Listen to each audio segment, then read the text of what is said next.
Les gens, alors notamment chez moi, quand on dit riche ou patron, les gens ils pensent à leur tonton qui a une PME ou une TPE qui rentre 5000 balles par mois, qui travaille 80 heures par semaine. Mais on parle pas, mais tant mieux pour lui, tant mieux pour vous. On ne parle pas de vous. Et l'actualité cette semaine, elle a été marquée, évidemment, on vient de l'aborder avec notre invitée Actu. Elle a été marquée par la condamnation de l'ancien président de la République, Nicolas Sarkozy, à 5 ans de prison, entre autres, pour association de malfaiteurs assortie d'un mandat de dépôt différé et d'une exécution provisoire. L'ancien président Nicolas Sarkozy va bel et bien dormir en prison. Il a dit qu'il dormirait en prison la tête haute. Ça va pas être confortable, hein. Faut qu'il fasse attention. Ouais, mais ça peut être bon pour l'apnée du sommeil. Qu'est-ce que ça vous a évoqué quand vous l'avez appris? Ça vous a surpris ou pas? Non. Non, Loumir? Non, je veux dire, quand on a plus d'une dizaine d'affaires qui nous suivent depuis plusieurs années, c'est pas surprenant qu'il y en ait une qui finisse par le rattraper. Ce qui m'a surpris, c'est qu'effectivement, j'attends encore de voir la nuit en prison. Mais c'est comme pour l'affaire Balkany, c'est toujours surprenant quand... une fois, à un moment, une personnalité politique finit par payer quand on voit ce que des citoyens normaux, nous on fait la moitié, un tiers, un quart de ce qu'ils font, tu peux être sûr qu'on va en tôle. Hein. Enfin, c'est sûr. Et c'est normal, je veux dire, à partir du moment où tu enfreins la loi, il n'y a pas de sujet. Mais je trouve ça toujours fou de se réjouir que justice soit faite face à des politiques parce qu'on a fini par accepter que l'impunité finalement est la norme. Et ça, je trouve que c'est vraiment très grave. Ouais. Latifa? Moi, ce qui est inquiétant, c'est plus les réactions forcément de la droite et de l'extrême droite. C'est encore un moment où Nicolas Sarkozy et Marine Le Pen convergent là-dessus, mais c'est le fait de tout à coup, en fait, comment dire, on peut discuter des décisions de justice sur le fond. On peut échanger, etc. Voilà, on est dans un état de droit, il y a une liberté d'expression, etc. Mais en fait, jeter la suspicion sur l'autorité judiciaire ou sur des juges en particulier, etc., c'est ça qui est extrêmement dangereux. Et en fait, on a l'impression que, forcément, encore une fois, on a une genre de trumpisation de la vie politique où on est là en train de dire, finalement, ça ne compte pas, alors que les juges, quand même, et leur indépendance, c'est extrêmement important et c'est fondamental. Ils rendent des jugements qui sont motivés. Enfin, je veux dire, là-dessus, on a 400 pages de jugement, quand même, sur cette affaire. On a 400 pages de jugement, c'est extrêmement circonstancié, extrêmement précis. Et en fait, on va remettre en question ça, alors que quand Loumir l'a dit, pour la citoyen lambda qu'on fait le quart de ça, évidemment, ils vont en prison, ou alors c'est toujours les mêmes personnes, soit de droite ou d'extrême droite, qui vont trouver justifié de dire Naël, pour ne pas le nommer, un gamin qui se fait tuer parce qu'il a conduit sans permis, etc. Ils vont trouver 10 000 manières de le justifier. Mais en revanche, là...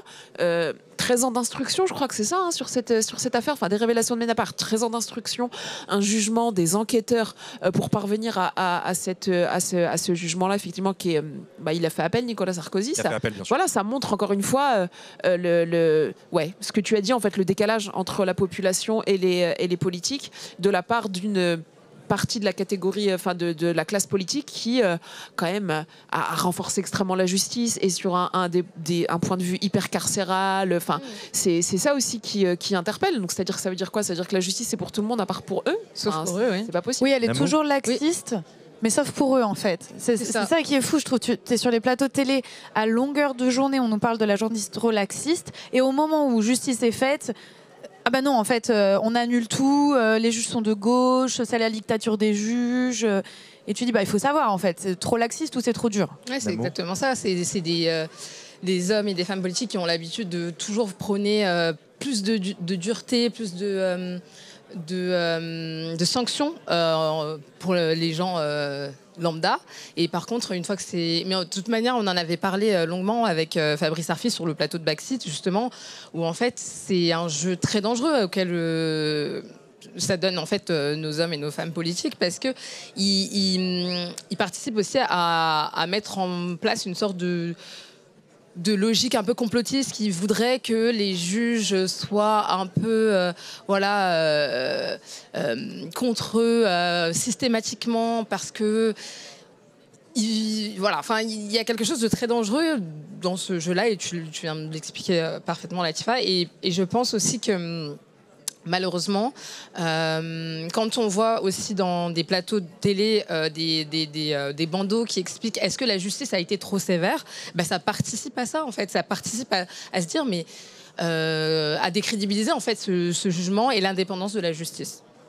Oui, il y a un truc que je trouve intéressant dans la période, c'est l'union des droites. Une fois de plus, le cordon sanitaire est rompu. Quand on voit que Marine Le Pen vole au secours de Nicolas Sarkozy sur la question de l'exécution provisoire, évidemment, elle pense à elle-même en le disant, mais je trouve que c'est intéressant parce que là aussi, il y a un énorme décalage dans le comportement du Rassemblement national par rapport à son histoire. Le Front national de Jean-Marie Le Pen se faisait... se moquait en permanence de l'affairisme de la droite RPR et UMP. Pendant des années, Marine Le Pen en 2012 accusait Nicolas Sarkozy de tremper dans des affaires, etc. Et aujourd'hui, elle a complètement changé. Elle s'est normalisée au sens où elle est devenue une politique normale de droite qui défend l'affairisme, qui défend les personnes condamnées par la justice. Ça, je trouve que c'est hyper intéressant. Enfin, moi, je l'ai pas mal étudié dans mon livre sur la question de comment le RN morphe.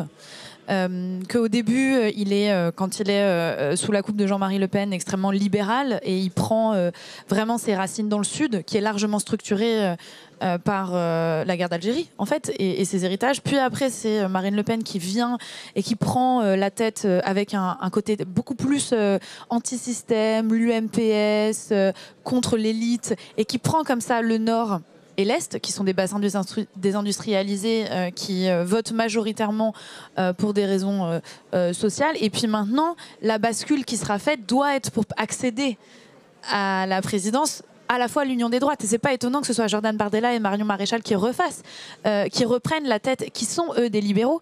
Et moi, je trouve ça quand même assez fascinant qu'au sein du RN, là maintenant tout de suite, cohabitent deux visions extrêmement différentes que sont celles de Marine Le Pen et celles de Jordan Bardella. Les libéraux et les protectionnistes. Et les libéraux et les protectionnistes. Et que finalement, c'est autour de l'opportunisme politique que cette union des droites va finir par se faire pour des raisons judiciaires. C'est quand même assez extraordinaire quand tu réfléchis à toute l'infrastructure idéologique qui a été créée par le FN puis le RN, qui va finalement, en fait, cette union des droites, Marine Le Pen semble s'y ranger par opportunisme. Et c'est quand même, moi, ça me semble vraiment intéressant en cette période de normalisation et de banalisation de l'extrême droite. Affaire à suivre en tout cas, ce sera le 13 octobre que Nicolas Sarkozy aura rendez-vous avec le parquet pour que lui soit notifié la date de son incarcération, la date et le lieu de son incarcération, son rendez-vous, si je puis dire, qui doit intervenir dans les 4 mois qui suivent, je crois. Bref, d'ici à Noël, Nicolas Sarkozy dormira en prison. On aura le temps d'en reparler évidemment. L'autre sujet qu'on voulait aborder, c'est la suite de la mobilisation sociale. Il y avait eu Bloquons tout le 10 septembre, il y avait eu la grande manifestation de l'intersyndicale le 18 septembre, l'intersyndicale qui appelle à une nouvelle journée de mobilisation le 2 octobre, après sa rencontre infructueuse avec Sébastien Lecornu. Est-ce que vous pensez que le mouvement social peut prendre de l'ampleur? Est-ce que vous pensez que le froid va décourager les manifestants? Comment vous voyez un peu? Je sais que la météorologie des mouvements sociaux, c'est vraiment pas une science exacte, mais là je vous demande quand même de faire l'exercice. Qu'est-ce que vous en pensez?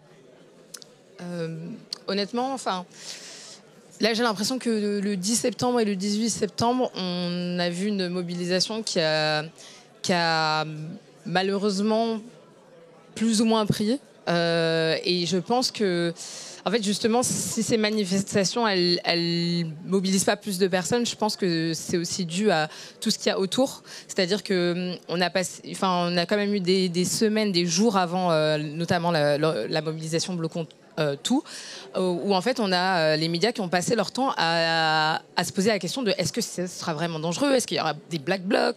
Alors, en fait, toutes ces choses, tout ce langage, ça donne pas forcément envie de descendre dans la rue parce qu'on se dit on va forcément se faire gazer si on descend.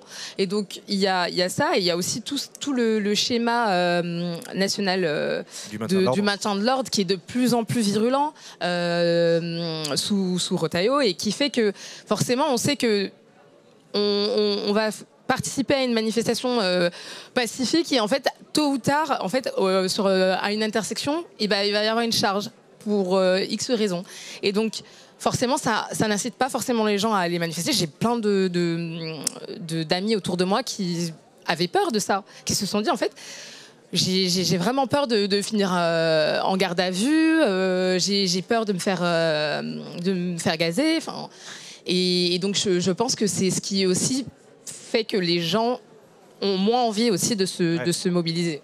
Lomir, toi tu penses que le mouvement du 10 et le mouvement du 18, c'était pas tout à fait les mêmes personnes?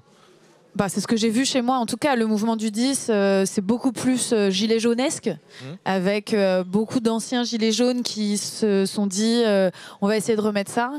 Là où ils n'ont pas forcément les moyens de faire grève, ils sont très peu syndiqués. Et le 18 est beaucoup plus organisé par la gauche, par des institutions comme les syndicats. Ce que je trouverais intéressant, c'est que ces deux mouvements se réunissent, mais ça, c'est, j'ai envie de dire, un travail qui aurait dû être fait depuis 2018 et qui malheureusement n'a pas été assez fait, de faire se rencontrer ces deux mondes, qui sont des mondes avec des habitus d'engagement qui sont différents, avec des profils sociaux qui sont différents, des âges différents. Et je trouve que vraiment, autant, bon, c'est mon travail, moi je suis activiste, je crée des campagnes. Donc, je crois vraiment dans l'infrastructure. Je pense sincèrement qu'un mouvement ne survit pas, ne gagne pas dans le long terme s'il n'y a pas d'infrastructure qui le soutient. S'il n'y a pas de caisse de grève, s'il n'y a pas de formation, s'il n'y a pas de recrutement. Et en même temps, force est de constater que l'approche un peu tradie des syndicats où on pose un préavis de grève, on fait grève et on fait une marche ne fonctionne pas, déjà quand même pour créer du rapport de force en ce moment, et elle exaspère un peu des gens qui ont l'impression, eux, de ne plus avoir la patience, en fait, de faire partie de ces marches, ne comprennent pas la stratégie de construction de rapport de force. Par rapport au 10 septembre, je dirais en nombre de personnes mobilisées, l'intersyndicale a mis une vitesse quand même au mouvement gilet jaunesque. Ben, c'est là où je pense que c'est pas forcément les mêmes personnes. Enfin bon, voilà, typiquement, moi j'étais dans les deux endroits. J'ai fait les deux. Mais si je regardais, par exemple, dans l'un, sur les groupes Telegram anciens gilets jaunes où j'étais, les gens ne faisaient pas grève, mais parce qu'ils sont pas syndiqués, parce qu'ils sont en intérim, parce qu'une journée de grève ça coûte cher et il n'y a pas de caisse de grève. Et c'est là où je pense que si on avait plus fait ce travail de faire se réunir ces deux populations, alors ces personnes-là, soutenues par les institutions que sont les syndicats, notamment par des caisses de grève, auraient pu, et par la meilleure connaissance de leurs droits aussi, parce qu'il y a une vraie absence de connaissance de ce que c'est le droit du travail, surtout quand tu es intérimaire, quand tu es en temps partiel, quand tu es en travail haché. Les gens ne savent pas ce qu'ils ont le droit de faire, ne savent pas comment déposer un préavis de grève, etc. Et si t'es pas syndiqué, ce qui est quand même le cas, il n'y a que 4% par exemple des gens qui travaillent dans la logistique, qui emploient majoritairement chez moi les gens qui sont syndiqués. Donc en fait, c'est pas comme ça qu'ils vont réussir à le savoir, quoi. Latifa ? Oui, moi j'étais surprise par contre du 18 septembre. Je trouvais qu'il y avait beaucoup de monde. Je m'attendais clairement pas à ça. Peut-être que c'était le fait que ce soit après le 10 qui était, dont on a parlé hyper longtemps. En fait, on se disait bon, en fait, est-ce que c'est les médias qui sont en train de monter ce truc parce qu'ils sont passés à côté des gilets jaunes. Du coup là, ils ont peur de passer à côté de ce mouvement-là, donc ils font que d'en parler. Et en fait, ça faisait peur parce qu'on te dit ça allait presque être contre-productif parce que s'il y a pas assez de monde, ça va décourager. Du coup, je me dis le 18, il y aura personne. Et en fait, oui, mais effectivement, comme le disait Lomir, j'avais pas forcément pensé à ça sur les deux catégories de population qui étaient présents aux deux événements. Après, c'est vrai que oui, pour l'organisation et tout. Après, pour la caisse de grève, il y en a une des syndicats, mais d'ailleurs qui existe depuis 2016, je crois, mais qui a rassemblé plus de 8,5 millions d'euros, si ça peut mettre un peu de baume au cœur. Et en fait, c'est super pratique parce qu'on peut voir à qui exactement ils ont donné de l'argent, y compris pour les gens qui sont en procès contre procès pour discrimination, mais aussi pour les grévistes. Et du coup, ils mettent tant donné et sur plus de 8 millions qui ont été collectés depuis 2016 et sa création. Donc, mais pareil, en fait, il faut être dans ces structures syndicales, tu vois, faut vraiment, exactement, faut être exactement dans ces. Enfin, moi non plus, je savais pas, et c'est en cherchant, je me disais quand même, c'est pas possible, il y a une caisse de grève pour les gens, et je suis tombée là-dessus. Mais je pense que quand tu es syndiqué dans ta structure, tu vas l'avoir et tu vas en bénéficier. Mais à l'inverse, si tu as envie de t'engager chez toi, de ton côté, c'est plus compliqué. Et évidemment, on en parle tout le temps de dire, vu que la réforme des retraites, c'était perdu. C'est difficile de remobiliser les gens ensuite, et c'est normal. Et surtout qu'en fait, il n'y a aussi pas de gouvernement. Donc à qui demander, qu'est-ce qu'on demande vraiment. En fait, les gens ont tellement ras-le-bol de tout que même avoir une demande qui soit plus précise et qui rassemble tout le monde, c'est peut-être plus compliqué qu'à d'autres périodes. Il n'y a pas de gouvernement. Non, vas-y, Namo. Justement, par rapport aussi au fait qu'il y ait ces deux dates, moi, je trouvais ça dommage que la date du 18 soit posée ensuite avec ce cadre de c'est les syndicats, c'est les partis politiques, comme si se désolidarisaient en fait de l'énervement général de la population, et au lieu de se mettre avec elle et de monter enfin sur ces grands shows, je sais pas comment expliquer ça, mais vraiment plutôt que de faire corps tous ensemble, de prendre un peu de recul par rapport à ça et de se dire ah non mais nous on n'est pas avec eux, on fait un truc un peu plus structuré, un peu plus respectueux des règles, tout ça. Et mais en même temps, moi je constate que ça marche mieux. C'est-à-dire que l'innovation des modes d'action du 10 septembre, le bloquons tout, n'a pas ramené les foules de la marche intersyndicale traditionnelle du 18. Surtout que la méthode, elle était floue, tu vois, c'était bloquons tout, mais on bloque quoi? Il y a des gens qui disaient non, faut pas payer en carte bleue. Il y a quelqu'un d'autre qui disait non, faut pas sortir de chez soi ou faut pas consommer du tout. Les boucles Telegram la veille, c'était zinzin et on voyait vraiment. Moi, j'ai trouvé ce que j'ai trouvé, c'est un fossé entre la respectabilité du 18 et le niveau d'énervement des gens sur les boucles qui préparant le 10. Où j'ai retrouvé le même esprit un peu de radicalité du dernier moment qu'il y a eu à la fin des Gilets jaunes, en fait, quand la police a commencé à raser les campements, et où là, il y a quand même eu... On a commencé, en tout cas chez moi, à avoir des conversations sur est-ce qu'on pète les rails de SNCF, est-ce qu'on fait une intervention sur la centrale nucléaire, parce que j'habite à côté d'une centrale nucléaire. Et là, il y avait cette espèce de multitude de tactiques sans queue ni tête un peu, mais encore une fois, c'est un métier d'organiser des campagnes et du rapport de force, donc c'est pas surprenant. Mais en tout cas, ce que je constatais, c'est qu'il y avait vraiment on fait une opération caddie. Alors qu'est-ce qu'on fait? On met plein de trucs dans un caddie, et puis après on arrive à la caisse et on dit bah non, on peut pas payer. Puis après, t'as des gens qui disent bah non, moi je travaille chez Intermarché, c'est nous qui allons devoir tout remettre, ça fait chier, ça n'a aucun sens. Ok, bon bah qu'est-ce qu'on fait? Bon bah on n'achète rien. Bon bah on prend le caddie, puis il est vide, et puis enfin tu vois, ça partait dans tous les sens. Et au-delà de ce que ça voulait dire d'immaturité, je pense, du mouvement, ça dit aussi beaucoup les gens ne savent plus quoi faire tellement ils sont fatigués et sur les nerfs en fait. Et qui se font pas entendre aussi. Oui, ils ont l'impression que rien ne va marcher ou quoi, alors que quand alors je disais il n'y a pas forcément de entre guillemets cause commune, c'est faux parce qu'il y a la justice fiscale si tu veux faire cette transition, Jean, mais sur la taxe Zuckman, etc. Exactement, c'était toute la transition que j'attendais. Merci Latifa. On a un espèce de parfum de gauche au pouvoir. Moi, ça me fait mourir de rire. Cette espèce d'ambiance là où toute la droite pète un plomb sur la taxe Zuckman qui a réussi à faire son bonhomme de chemin dans l'espace médiatique, dans l'esprit des Français, dans les discussions, dans les bistrots, dans les dîners de famille. La taxe Zuckman qui fait péter un plomb, notamment au patronat. Le MEDEF a décidé d'organiser le 13 octobre prochain, jour de rendez-vous de Nicolas Sarkozy au parquet, d'organiser un grand meeting patronal. Ça fait longtemps qu'on n'a pas eu de grand rassemblement patronal en France. Je crois que la dernière fois, ça remonte aux années Jospin, contre les 35 heures, où il y avait eu des grands raouts. C'était déjà plus le CNPF, je crois, c'était déjà le MEDEF, je sais plus. Donc non, je trouve ça intéressant. Qu'est-ce que ça vous évoque, vous, cette taxe Zuckman dont on parle de plus en plus? Ah mais c'est comment dire? Oui, effectivement, quand on voit, en fait, un bon signe qu'une mobilisation, quelque chose monte dans l'opinion, c'est quand les plus riches s'expriment ou se mobilisent, etc. Tu as parlé du MEDEF. J'ai découvert une association, je crois, des entreprises privées qui regroupent vraiment les plus grosses entreprises de France.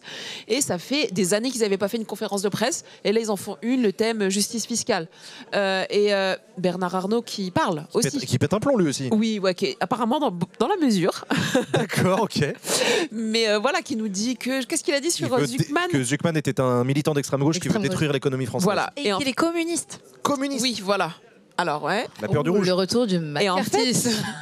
En fait, ce qu'on voit, et moi, ce qui me rend ouf, c'est sur les plateaux de télévision, on est là pour dire, on est en train de parler de 1800 foyers fiscaux, en gros, c'est comment ils vont payer. Et à quel moment on accorde aussi ces temps d'antenne pour dire aujourd'hui en France, il y a environ 10 millions de personnes seules qui vivent avec moins de 1 300 € par mois. Est-ce qu'on va faire des plateaux pour dire comment un tel va payer son loyer, comment une mère célibataire va remplir le caddie pour ses enfants, comment cet ouvrier à la retraite va... Ça n'existe pas, nulle part. Et là, en fait, on est en train de nous occuper, de nous polluer l'espace médiatique avec 1800 personnes. Pourquoi? Évidemment, parce qu'elles touchent les plus riches. Ces plus riches-là ont des relais. Et puis c'est pour ça qu'on en parle davantage. Mais c'est en fait, c'est presque indécent. Surtout, enfin, l'inflation, qu'est-ce qu'elle a fait au foyer, c'est incroyable. On a des multinationales, des entreprises qui s'en sont mis plein les poches sans jamais être taxées. Avec notre argent, hein, ouais, enfin, c'est quand même, c'est la moindre des choses qu'il y ait une taxe sur les ultra riches quand on voit que oui, il n'y a pas de ruissellement. Il semblerait, selon les rumeurs, il semblerait que le Cornu souhaite effectivement faire contribuer les ultra riches dans le budget. Probablement pas la taxe Zuckman, probablement pas le retour de l'ISF, peut-être un mix des deux. Apparemment, c'est en cours de réflexion. Oui, parce que là, il voit très bien qu'il faut qu'il y ait quelque chose et il faut envoyer un signal. Il y a un risque, c'est qu'ils satisfassent personne avec ça. Voilà. C'est que les riches soient pas contents parce qu'ils sont plus taxés et la gauche soit pas contente du tout parce que c'est pas la taxe Zuckman. J'en sais rien, on verra bien. Non, je sais pas. Moi, ce que je trouve très intéressant que tu as dit, c'est le relais. Alors ça, c'est vraiment un truc qui me bute. C'est les gens, alors notamment chez moi, quand on dit riche ou patron, les gens, ils pensent à leur tonton qui a une PME ou une TPE qui rentre 5000 balles par mois, qui travaille 80 heures par semaine. Mais on parle pas, mais tant mieux pour lui.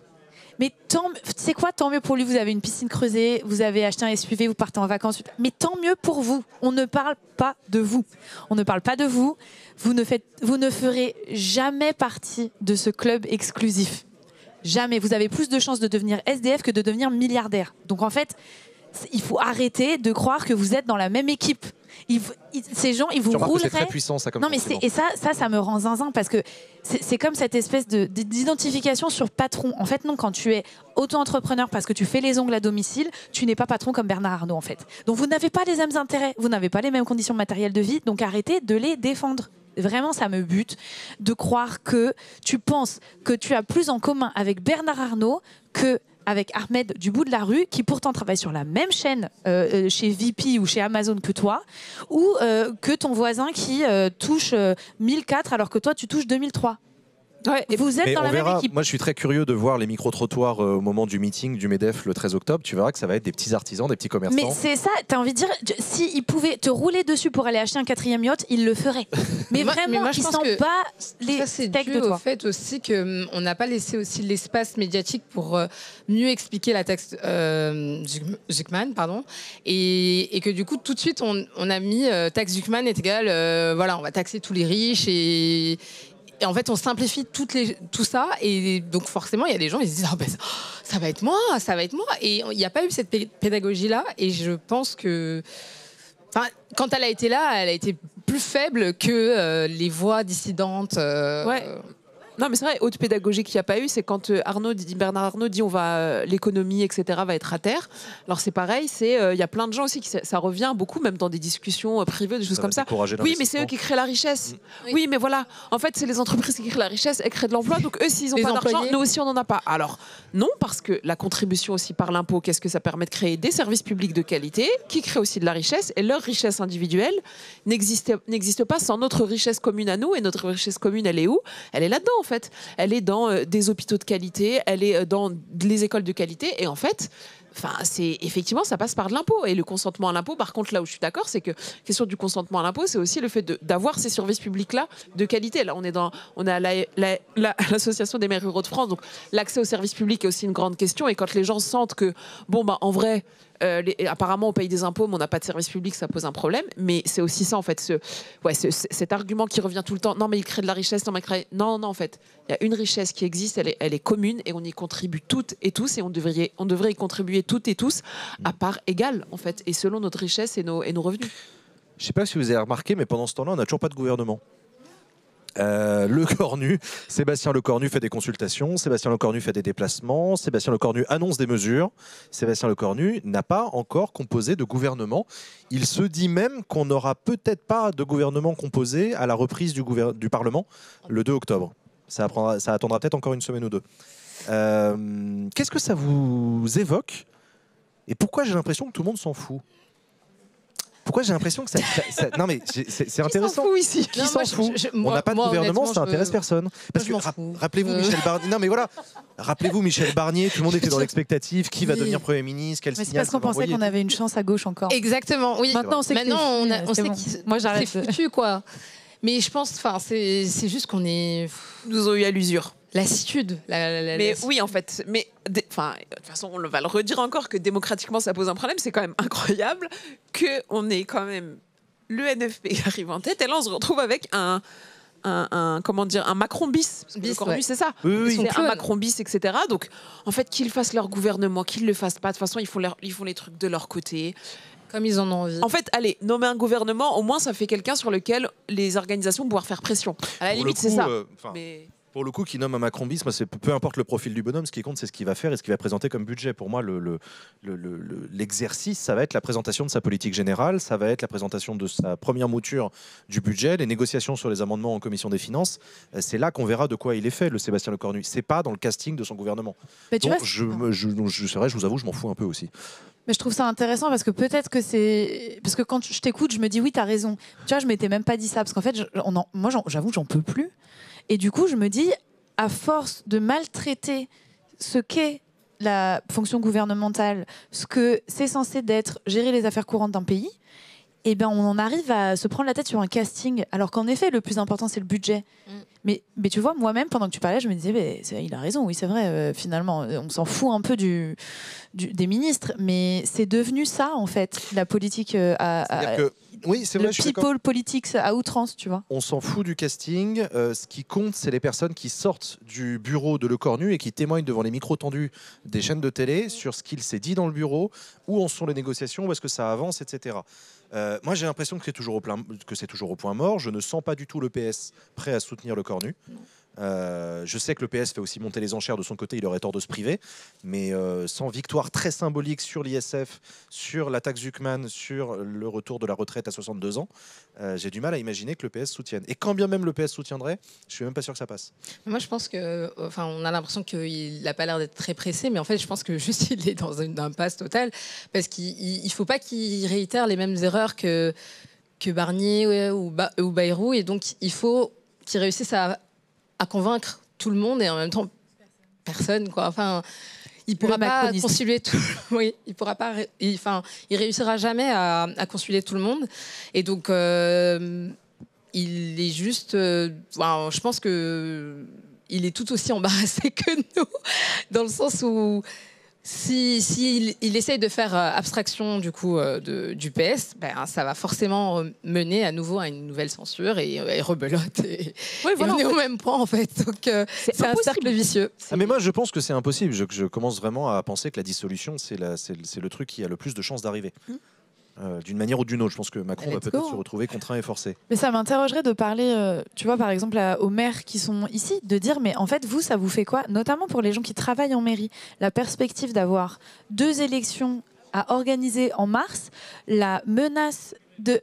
Ouais, voilà, non, mais on a des gens... Et tu vois, typiquement, une des réactions qui avait été pour la dissolution juste après les européennes, c'est que les gens qui travaillent en mairie, ils étaient là, mais on est épuisés, en fait. On n'en peut plus. C'est une organisation monstrueuse d'organiser des élections pour les gens qui travaillent en mairie, qui sont déjà sous-staffés et sous-financés. Et je trouve qu'encore une fois, le mépris de la réalité est tel que là, tous les jours, tu vois, on arrive à faire des blagues.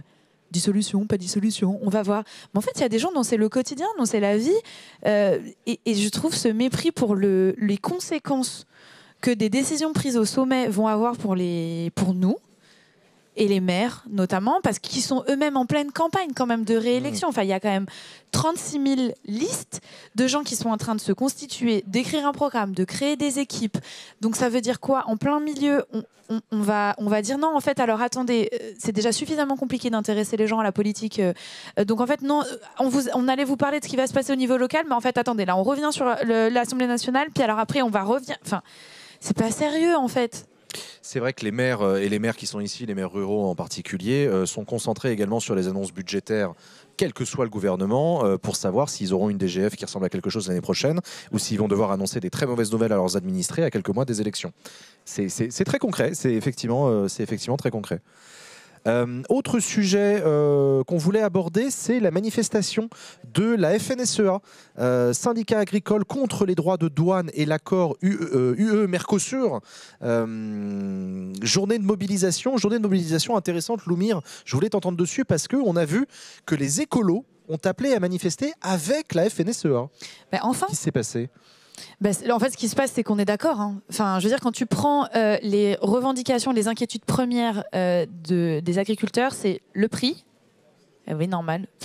l'adaptation au changement climatique et après, mais à 10%, hein, l'adaptation aux normes. Donc ce qui se passe, c'est que, comme souvent, les gros instrumentalisent les petits et que les capitalistes sont les meilleurs sur Terre pour identifier le problème et trouver une mauvaise solution. Et je pense que le mouvement des agriculteurs de l'année dernière montre exactement ça, qui est que, en fait, et l'incapacité de la gauche, et notamment des écologistes, à comprendre le problème qui est quand même, ça fait 50 ans, on leur a dit il faut produire. Maintenant, le sujet, c'est pas de s'occuper de la nature, c'est pas de prendre soin de la biodiversité, on s'en fout, il faut produire. Et là, on se dit tous collectivement, attends, en fait, ça marche pas, ça. On sait pas comment on va bouffer en 2040, on sait pas sur quelle planète on va continuer à vivre et ce qu'on va laisser à nos enfants. Et là, on leur dit non, là, attendez, demi-tour toute, on va faire exactement pas ça. Et les gens, moi, je sais même pas comment les agris aujourd'hui tiennent. Enfin, c'est héroïque d'arriver à se lever tous les jours sans vacances pour 350 balles par mois, avec quand même des prix qui changent tous les jours. C'est le yo-yo.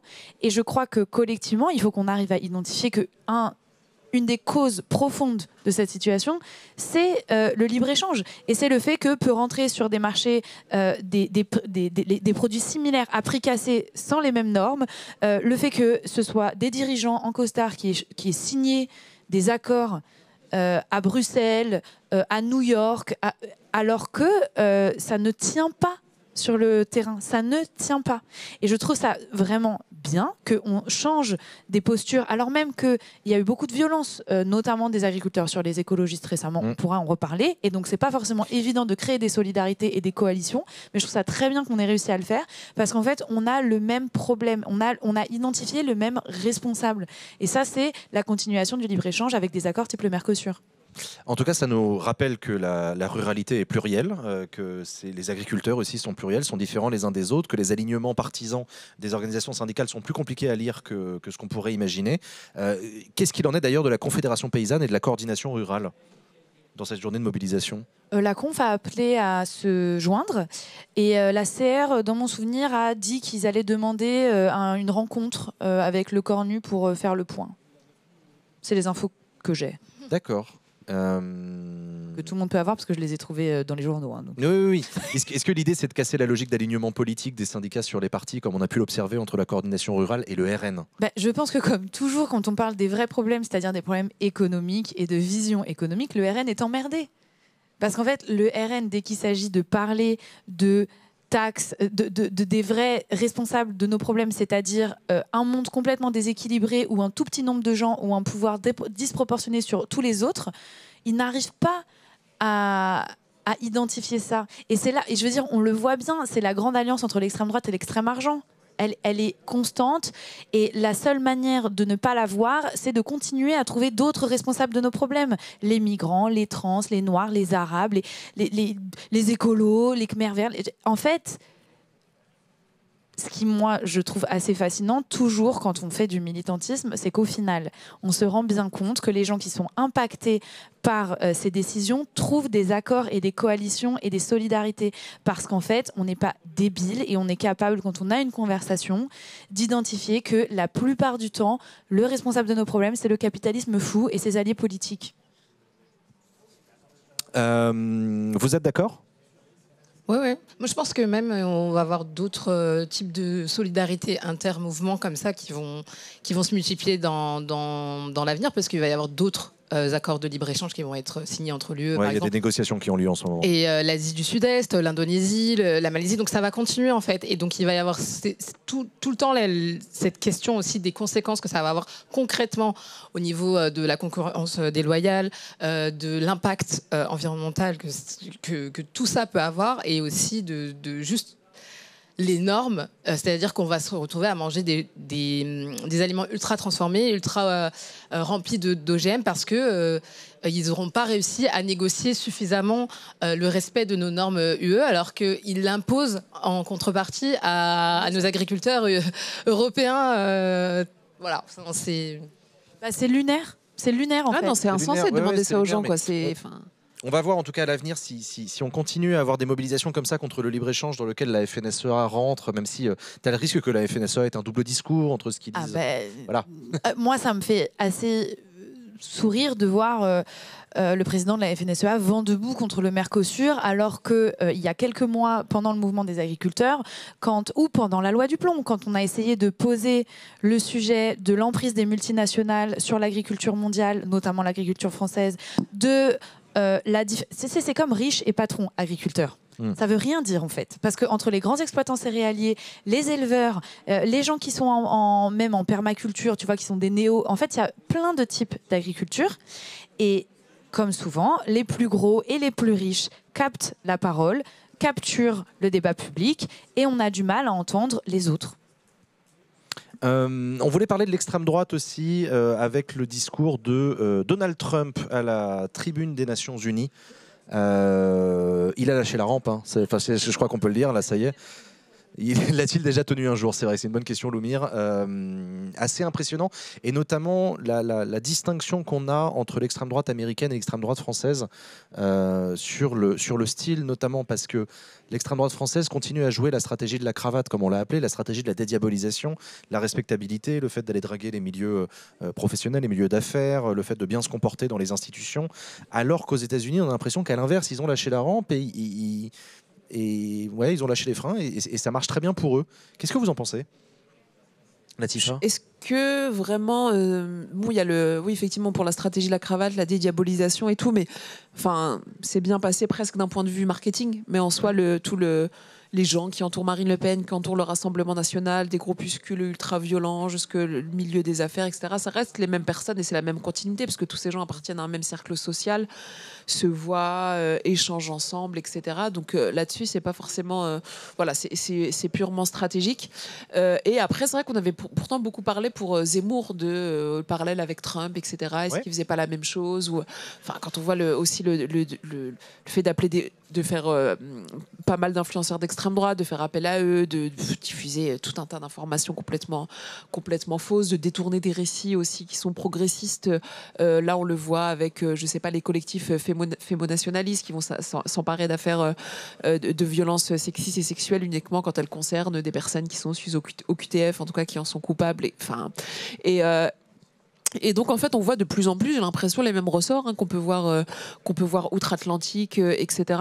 Donc c'est vrai qu'on a ce truc où Marine Le Pen est un peu plus... est-ce qu'elle présente mieux que Donald Trump? Je sais pas. Mais en tout cas, oui, elle peut rassurer davantage les gens, mais est-ce que en fait, finalement, ça tient qu'à ça dans l'époque dans laquelle on est? Est-ce que ça va suffire aux gens? Je sais pas, mais en tout cas, j'ai toujours ce petit recul sur cette stratégie sur dédiabolisation, et en fait il nous appartient aussi de davantage communiquer autour de ça pour les gens, que l'extrême droite n'a pas changé en fait. Loumir, toi tu as passé 7 mois aux États-Unis.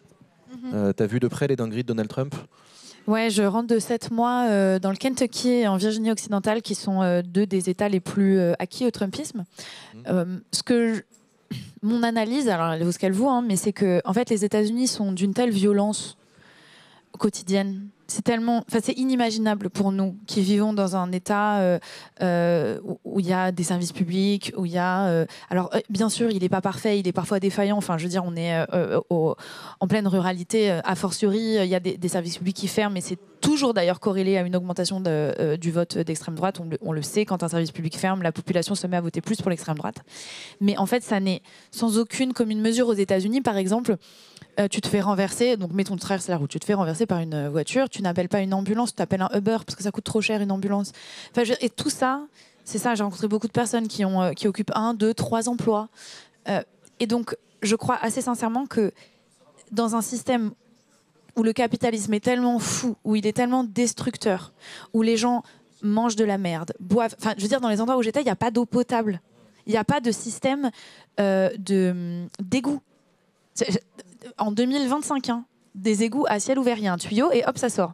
Et donc je pense que pour justifier un tel niveau de violence, il faut un niveau de violence équivalent envers d'autres populations. Et c'est pour ça, je pense qu'il y a autant de violence en ce moment de la police de l'immigration qui est en train littéralement de terroriser des millions de personnes avec ou sans papier d'ailleurs, des gens qui ont fait leur vie aux États-Unis, qui sont là depuis des dizaines d'années, qui est en train de terroriser la communauté LGBT, qui est en train de terroriser les antifas, à savoir ce que ça veut dire, on ne sait pas. Et je pense sincèrement que ce niveau de violence capitaliste ne tient pas si en face, il n'y a pas le même niveau de violence. Et c'est ça qui explique, à mon avis, le niveau de folie. Parce que, je veux dire, quand tu regardes ce discours à l'ONU, tu t'es dit, mais c'est pas possible. Enfin, c'est un sketch. Ce mec ne dirige pas la superpuissance mondiale. Il parle... tu sais, c'est Joanne Chapoutot qui dit ça. D'autre manière, l'extrême droite, le premier truc qu'elle fait, c'est maltraiter le langage. Là, c'est ça. Enfin, mais ça s'explique. Il parle des escalators, il parle du prompteur, il parle du building. Il dit que bon, alors le meilleur pays au monde, ça on a compris, que tous les autres pays sont nuls. Il le dit aux délégations, c'est ça qui est dingue. Et là où ce que je trouve intéressant, c'est que je pense que le masque s'en va pour la première fois, parce que les Américains ont l'habitude d'entendre ça. Je veux dire, c'est le clown depuis bientôt 10 ans. Mais là, sur la scène internationale, de voir tous les autres chefs d'État, je pense que ça a été quand même un grand choc pour beaucoup. Mais je pense que, in fine, même s'il raconte toutes ces conneries, que ce soit sur la scène internationale ou dans son bureau ovale, quand il est posé avec X président, en fait, à la fin, ce que les gens retiennent de son discours lunaire, c'est qu'il trouve toujours un bouc émissaire pour rejeter la faute de tous les problèmes. Donc, que ce soit ah oui, mais non, mais ça c'est à cause de Biden, ça va être à cause des immigrés, ça va être. Et donc, les gens, ils retiennent seulement ça dans tout ce discours flou et qui n'a aucun sens. Et donc, ça les rassure parce qu'ils se disent ah voilà, c'est bon, j'ai trouvé la réponse à mes questionnements. Pourquoi j'ai pas accès à une santé, vraiment un niveau de vie décent, c'est parce que c'est la faute d'un tel. Parce que Trump le dit. Et donc, je pense qu'il y a ça. Et pour rebondir sur ce que tu disais sur les influenceurs d'extrême droite en France, ils sont assez ressemblants. Alors, on n'est pas au stade d'avoir un Charlie Kirk en France. J'espère qu'on n'en arrivera jamais à là.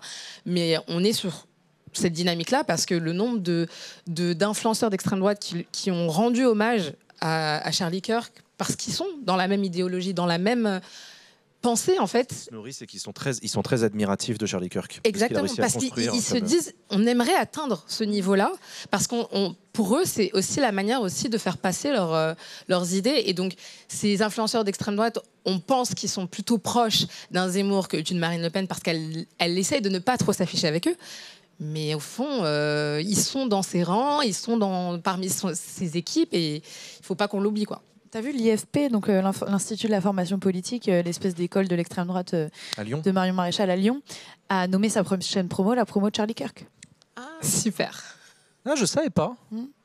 Eh ben, écoute, c'est bon à savoir, mais il y a effectivement un nourrissement de l'extrême droite européenne et notamment française de ce qui se passe aux États-Unis. Disons qu'il y a une extrême droite d'atmosphère aux States qui bénéficie à Marine Le Pen, même si en France on a la question de l'islam qui est spécifique à notre extrême droite à nous, qui en fait des caisses. C'est un peu moins le cas aux États-Unis pour des raisons différentes, mais je reste circonspect, je ne suis pas convaincu que ça puisse encore permettre une victoire de Marine Le Pen à une élection présidentielle. Je pense que ça dépend encore de trop d'éléments. Le RN reste le premier parti de France, ils sont à plus de 30% aux européennes, etc. Il n'y a pas de débat là-dessus, mais de là à remporter une élection présidentielle, je m'interroge sur la capacité du Front républicain à se maintenir. Et le Front républicain, je rappelle que ce n'est pas un truc qui est fait par les partis, c'est fait par les électeurs qui décident de se lever le matin pour aller voter pour quelqu'un avec qui ils ne sont pas d'accord pour empêcher l'extrême droite d'arriver au pouvoir. À mon avis, c'est là-dessus que beaucoup va se jouer. Oui, c'est sûr. Et moi, c'est pour ça que j'ai écrit ce livre, parce que je pense sincèrement que le dernier barrage, les gens qui peuvent faire basculer la France dans un régime potentiellement autoritaire, parce que je crois qu'on c'est quand même toujours le projet de Marine Le Pen, c'est les classes populaires et les petites classes moyennes rurales. Ouais.